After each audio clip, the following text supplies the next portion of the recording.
नमस्कार बच्चों, कैसे हैं आप लोग। बच्चों, आज हम पढ़ेंगे संस्कृत रुचिरा प्रथमो भाग षष्ठ पाठ समुद्र तटः। समुद्र तटः यानी समुद्र का किनारा। तट मीन्स किनारा। समुद्र तटः ऐसा समुद्र तटः। ऐसा मतलब यह समुद्र तटः यानी समुद्र का किनारा है।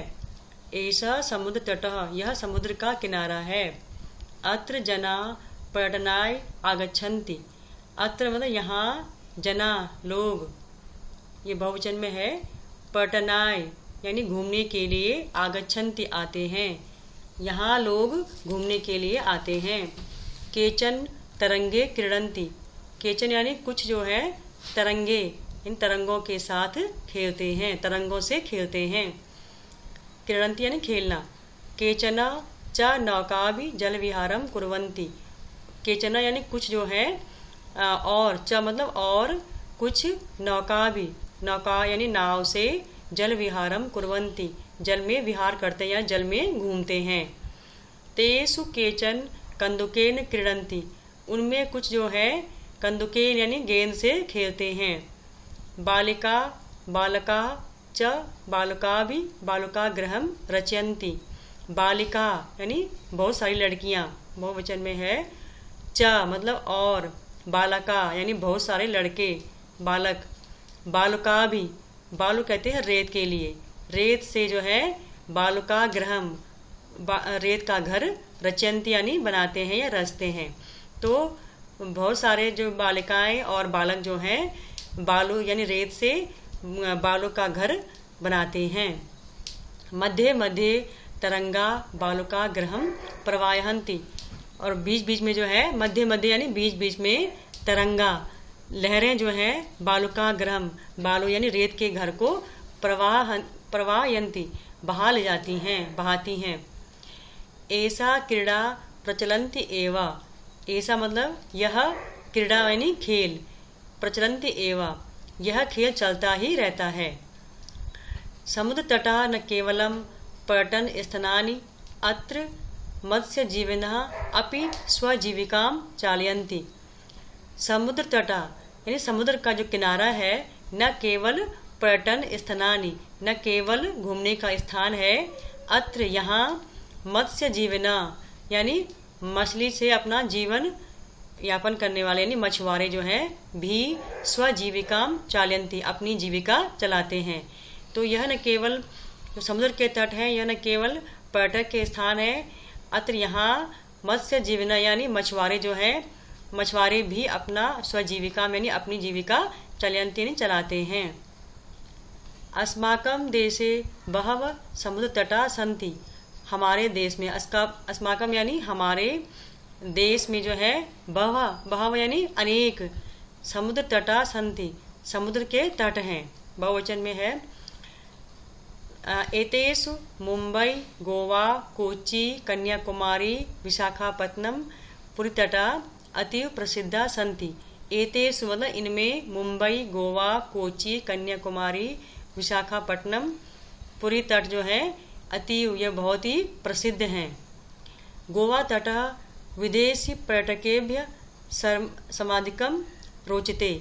और गोवा का तट जो है विदेशी पर्यटकों को सबसे अधिक जो है रोचते यानी पसंद है। गोवा का तट विदेशी पर्यटकों को बहुत ही पसंद है, सबसे अधिक पसंद है।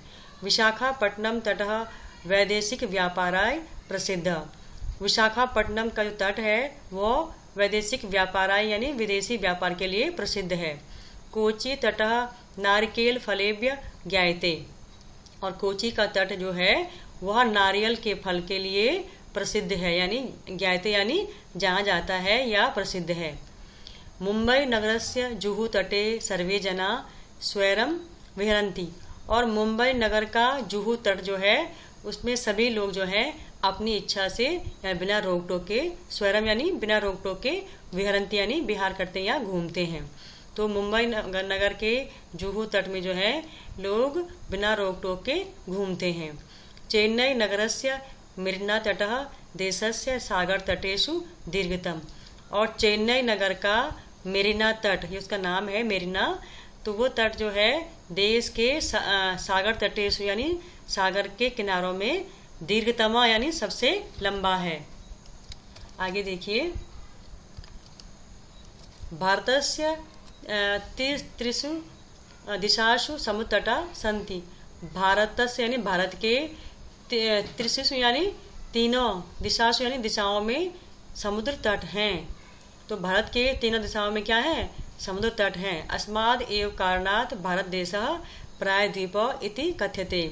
अस्माद् इस कारण से जो है भारत देश को प्रायद्वीप भी कहते हैं। प्रायद्वीप यानी जो द्वीप कहते हैं, जो समुद्र पानी से घिरा हुआ होता स्थान होता है, बीच का स्थान, तो इसको प्रायद्वीप कहते हैं।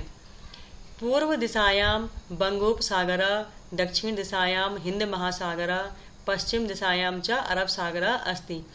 पूर्व दिशायाम यानी पूर्व दिशा में क्या है? बंगोपसागर यानी बंगाल की खाड़ी। दक्षिण दिशा में क्या है? हिंद महासागर। और पश्चिम दिशा में मतलब और पश्चिम दिशा में अरब सागर अस्ति यानी है। तो इसके पूर्व में क्या है? बंगाल की खाड़ी, दक्षिण में हिंद महासागर और पश्चिम दिशा में अरब सागर है। एतेषां त्रयाणाम् अपि सागराणां संगम कन्याकुमारी तटे भवति। और एतेषां इन तीनों, त्रयाणाम यानी तीनों भी, इन तीनों सागरों का संगम जो है कन्याकुमारी के तट पे होता है। भवति मतलब होता है। तो इन तीनों जो सागर हैं, इनका जो संगम जो है वो कन्याकुमारी के तट पे होता है। अत्र पूर्णिमायां चंद्रोदय सूर्यास्तम च युगपदेव द्रष्टुम शक्यते। अत्र यहाँ जो है पूर्णिमायाम यानी पूर्णिमा की तिथि को जो है चंद्रोदय और सूर्यास्त यानी चंद्र का उदय, उदय यानी जो चंद्र जब है, चंद्रमा जो है निकलना और सूर्य का अस्त होना जो है वह एक साथ ही देखने को मिलता है। अब पढ़ेंगे इसके शब्दार्थ। समुद्र तट यानी समुद्र का किनारा। पर्यटनाय यानी घूमने के लिए। तरंगे लहरों से या के साथ। नौका भी नौकाओं के द्वारा। जल विहारम यानी जल क्रीड़ा। बालुका भी बालुओं से। बालुका गृहम यानी बालू का घर यानी घरौंदा। मध्य मध्य यानी बीच बीच में। प्रवाहयंती यानी धो देते हैं, बहा देते हैं। प्रचलंती एवं चलती ही रहती हैं। पर्यटन स्थानानि घूमने की जगह। मत्स्य जीवना यानी मछुआरे। स्वजीविकाम अपनी जीविका को। चालयंती चलाते हैं। अतीव बहुत अधिक। आगे देखिए, स्वैरम बेरोक टोक यथेच्छ। विहरंती घूमते हैं, टहलते हैं। दीर्घतमा सबसे लंबा। प्रायद्वीप तीन तरफ से जल से घिरा भूभाग या स्थान। संगम यानी मिलन। युगपदेव युगपद एवं एव तो एक ही साथ। दृष्टुम शक्यते देखा जा सकता है। धन्यवाद बच्चों।